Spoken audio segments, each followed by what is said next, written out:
सीधा मुद्दे की बात पे आ जाता हूँ ताकि आप सभी लोगों को पहले 30 सेकंड में ही आउटकम पता लग जाए इस वीडियो का और आप सभी लोग एकदम एक्साइटेड हों कि एंड तक इस वीडियो को ज़रूर देखना है। देखिए, आपको मैं बताने वाला हूँ कि किस तरीके से स्टार्टअप इंडिया का जो प्रोग्राम है वो आपके लिए बहुत इनक्रेडिबल एडवांटेज लेकर आएगा, स्पेशली अगर आप लोग ये जानना चाहते हैं कि कैसे आप स्टार्टअप इंडिया प्रोग्राम में रिकग्नाइज होने के बाद एज अ स्टार्टअप टैक्स बचा सकते हैं। टैक्स की चोरी नहीं, लीगली आप टैक्स बचा सकते हैं। तो अगर आप ये जानना चाहते हैं और भी बहुत सारे एडवांटेजेस जो स्टार्टअप इंडिया प्रोग्राम के साथ बने हुए हैं, जुड़े हुए हैं, उनको अगर आप जानना चाहते हैं तो आप इस वीडियो को पूरा एंड तक ज़रूर देखिएगा। तो सबसे पहले शुरुआत करता हूँ कि क्या है ये स्टार्टअप इंडिया प्रोग्राम, आखिर ये बना क्यों, कौन इसके पीछे है, कैसे आप अपनी स्टार्टअप को इस पर रिकग्नाइज करा सकते हैं और भी बहुत कुछ।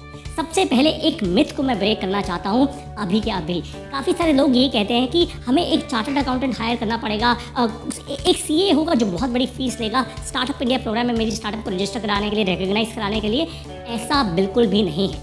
मैं आपको इस वीडियो में एक ऐसा प्रोसेस बताऊँगा जिसमें आप खुद अपनी स्टार्टअप को रिकग्नाइज और रजिस्टर करा पाएंगे स्टार्टअप इंडिया प्रोग्राम के तहत। सबसे पहले आप ये समझ लीजिए कि स्टार्टअप इंडिया का ये जो प्रोग्राम गवर्नमेंट ऑफ इंडिया ने बनाया है, ये बनाया है स्टार्टअप्स की प्रमोशन के लिए। ऐसे बिजनेसेस जो इनोवेटिव हैं, स्केलेबल हैं, ऐसे बिजनेसेस जो यंग हैं, जो कुछ नया करने की कोशिश कर रहे हैं, उनकी प्रमोशन के लिए, उनको फंडिंग मिले, बाहर से फंडिंग आए, देश आगे बढ़े, इनोवेशन हो, अब इन सब कामों के लिए स्टार्टअप इंडिया का ये प्रोग्राम बनाया गया।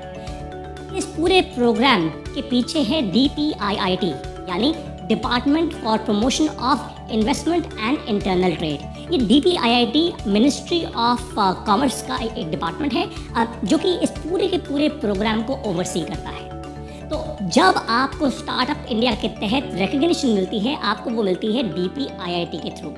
अब ध्यान से आप समझिएगा अब जो मैं नेक्स्ट बताने वाला हूँ।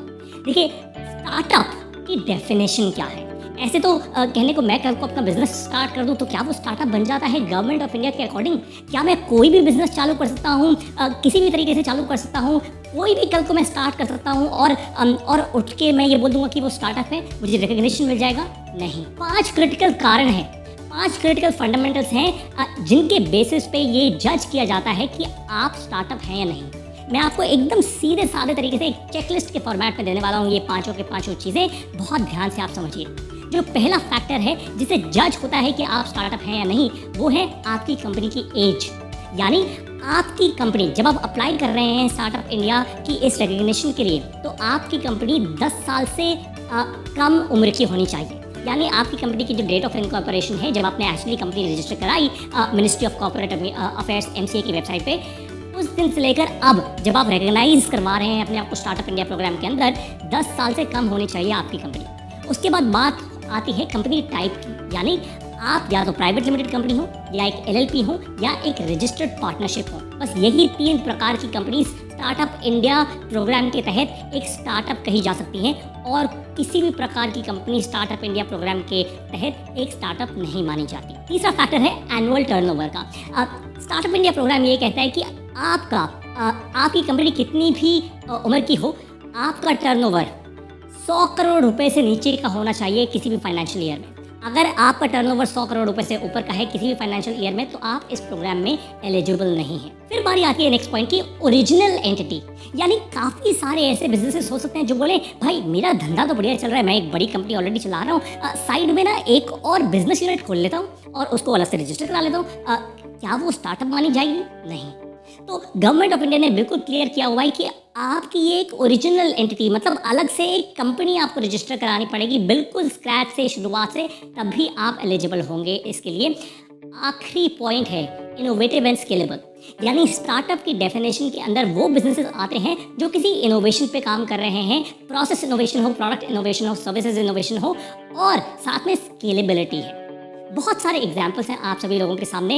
अब आज स्टार्टअप इंडिया प्रोग्राम के अंदर बहुत सारी कंपनीज जो रजिस्टर्ड हैं, वो या तो इंटरनेट का इस्तेमाल करके अपने आप को स्केल कर रही हैं, या ऑफलाइन नेटवर्क क्रिएट करके अपने आप को स्केल कर रही हैं। तो ध्यान रखिए, जब भी आपकी एप्लीकेशन जाएगी DPIIT के पास, वो इन पांचों के पांचों फैक्टर्स को ध्यान से देखेंगे और फिर वो आपको बताएंगे कि आप स्टार्टअप इंडिया प्रोग्राम के तहत एक्चुअली एक स्टार्टअप की तरह रिकग्नाइज हो सकते हैं या नहीं हो सकते। आपको ये बात बता दूं पहले ही कि जब भी आप अपनी एप्लीकेशन लगाते हैं इस पूरे के पूरे प्रोसेस में करीब 2 से 5 दिन का ये पूरा समय लेते हैं। आपको वैसे एप्लीकेशन लगाने के बाद अगर आपकी सक्सेसफुली एप्लीकेशन लग जाती है तो तुरंत के तुरंत एक नंबर रजिस्टर होके आ जाता है जो आपको तुरंत मिल जाता है। पर जो सर्टिफिकेट आता है वो 2 से 5 दिन लग जाते हैं। कई बार हो सकता है किन्हीं कारणों से कुछ और भी समय लग जाए, पर जनरली 5 दिन के अंदर आपके पास ये डिजिटल तरीके से सर्टिफिकेट आ जाता है। पूरा का पूरा प्रोसेस एकदम ऑटोमेटेड है, एकदम डिजिटल है। तो काफ़ी सारे लोग जो ये कह रहे हैं ना कि भाई सिलिकॉन वैली ही अगला फ्रंटियर है, मैं आपको ये बता दूं कि हमारी सरकार ने, हमारे देश ने ये पूरे के पूरे प्रोसेस को इतना अच्छा कर दिया है कि शायद आज ईज़ ऑफ डूइंग बिजनेस में जो हमारी रैंकिंग इतनी तेज़ी से आगे बढ़ी है ना, वो इसी कारण से बढ़ी। अब मैं आपको एक बड़े राज का खुलासा करने वाला हूँ। जैसे मैंने आपको कहा था कि कई सारे लोग कंफ्यूज होते हैं, बहुत सारा पैसा खर्च करते हैं ये कह के कि कोई चार्टर्ड अकाउंटेंट हायर करना पड़ेगा जो हमारी एप्लीकेशन लगाएगा। ऐसा कुछ भी नहीं है। आप सिंपली अपने स्क्रीन पर दिए इस वक्त जो आपको URL दिख रहा है ना एक वेबसाइट का, startupindia.gov.in, आप इस URL पर जाइए। वहाँ पे आपको एकदम सीधे साधे तरीके से जो भी आप स्क्रीन पर देख भी पा रहे हैं, इसमें प्रधानमंत्री मोदी की पिक्चर लगी हुई है और साथ में लिखा हुआ है गेट रिकग्नाइज्ड। आप इस बटन पर क्लिक कीजिए, आपको लॉगिन स्क्रीन आएगा आपके सामने और फिर एक एक करके सिंपल से स्टेप्स हैं। जब ये पूरी की पूरी वेबसाइट आपसे कुछ डॉक्यूमेंट्स मांगेगी, जैसे कि आपकी कंपनी का MOA, AOA, आपकी कंपनी के रजिस्ट्रेशन सर्टिफिकेट्स और सारी की सारी वो डिटेल्स ये वेबसाइट आपसे मांगेगी। जो इम्पोर्टेंट है, जो 5 चेकलिस्ट मैंने जो 5 पॉइंट अभी आपको बताए, उसको रिकग्नाइज करने के लिए, उसको वैलिडेट करने के लिए।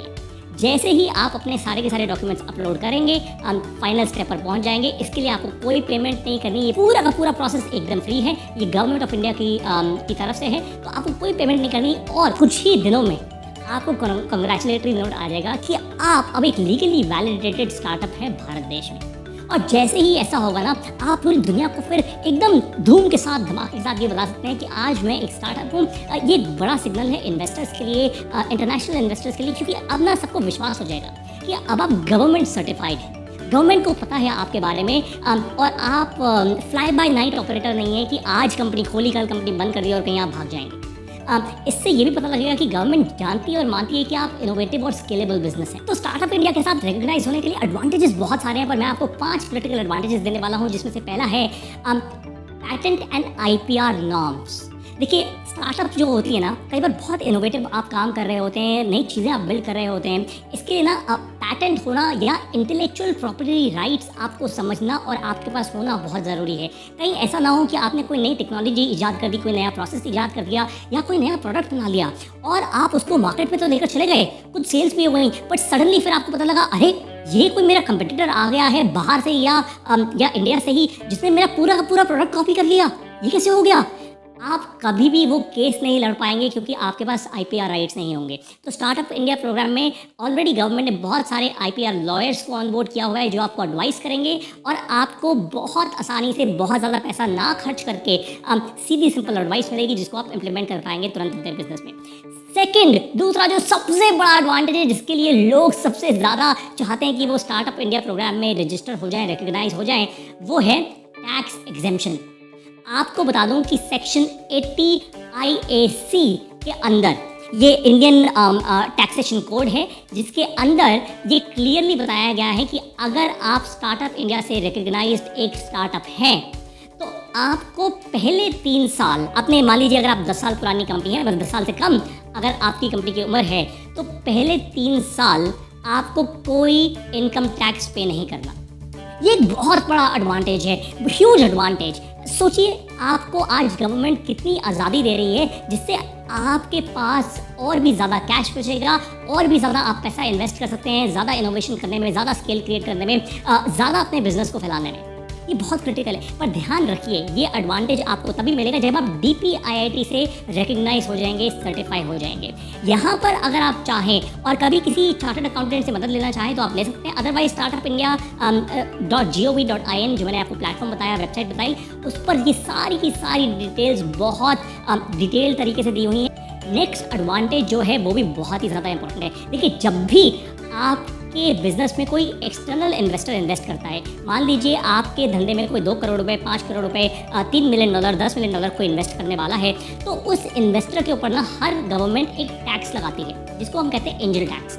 आज से कुछ महीने पहले, कुछ अबाउट साल भर पहले बहुत सारी दुविधा क्रिएट हुई थी, बहुत सारी कन्फ्यूजन क्रिएट हुई थी सरकार के रूल्स के अराउंड कि एंजल टैक्स कम होना चाहिए, ज़्यादा होना चाहिए, हटना चाहिए, वगैरह वगैरह। स्टार्टअप इंडिया प्रोग्राम के तहत सरकार ने बिल्कुल क्लियर कर दिया इस बात को कि आपके जो इन्वेस्टर्स हैं, अगर वो कोई ऑल्टरनेट इन्वेस्टमेंट फंड है जिसको हम AIF कहते हैं, या फिर वो कोई लिस्टेड कंपनी है जिसकी वैल्यूएशन 100 करोड़ से ऊपर की है और उसका टर्नओवर 250 करोड़ से कम का है, अगर ऐसा है तो उनको सेक्शन 56 के अकॉर्डिंग कोई टैक्स पे नहीं करना।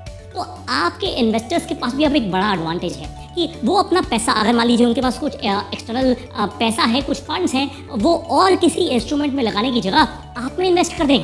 तो स्टार्टअप्स के लिए बहुत बड़ी आज एडवांटेज है कि इन्वेस्टर्स के पास भी टैक्स बचाने का तरीका है, क्लियर तरीका है, और अपने पैसे से वेल्थ बनाने का तरीका भी है कि अगर आपकी स्टार्टअप की बहुत ज़्यादा इनक्रेडिबल वैल्यू हो गई तो सोचिए कितना ज़्यादा पैसा आगे बढ़ेगा, कितनी सारी वेल्थ क्रिएट होगी।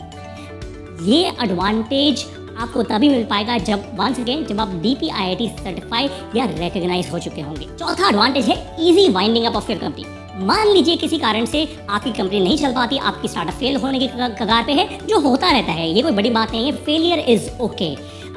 पर वाइंडिंग अप यानी कंपनी को बंद करना आज बहुत कॉम्प्लेक्स है। इनफैक्ट कई सारे लोग, अगर आप कभी किसी चार्टर्ड अकाउंटेंट से बात करें तो वो आपको यही एडवाइस देगा कि भाई साहब अपनी कंपनी को ना बंद मत करिए, स्पेशली अगर आपने प्राइवेट लिमिटेड कंपनी चलाई हुई है तो किसी और को दे दीजिए अपनी कंपनी, आप मत चलाइए उस कंपनी को, डायरेक्टरशिप आप अपनी किसी और को दे दीजिए। पर winding up of the company बहुत ही टफ है, बहुत लंबा प्रोसेस है। पर स्टार्टअप इंडिया प्रोग्राम के तहत अगर आप रिकॉग्नाइज्ड हैं तो वाइंडिंग अप सरकार ने आपके लिए बहुत आसान कर दिया है। आपको केवल और केवल एक इंसॉल्वेंसी प्रोफेशनल को हायर करना है और वो इंसॉल्वेंसी प्रोफेशनल अपने आप ही आपके एसेट्स, आपकी बैलेंस शीट सबको अपने आप वैल्यू करके वो सरकार को बता देगा और वो जेन्युइनली आपको ये प्रूव कर देगा कि हाँ ये कोई चोरी नहीं कर रहा, ये कंपनी सचमुच रैप अप हो रही है, वाइंड डाउन हो रही है, इंसॉल्वेंट हो रही है। जो पांचवा और आखिरी एडवांटेज है वो है ईजियर पब्लिक प्रोक्योरमेंट नॉर्म्स। काफ़ी सारी स्टार्टअप्स, काफ़ी सारी इनोवेटिव छोटी कंपनीज, इमर्जिंग कंपनीज जानना चाहती हैं कि कैसे हम पब्लिक टेंडर्स यानी पब्लिकली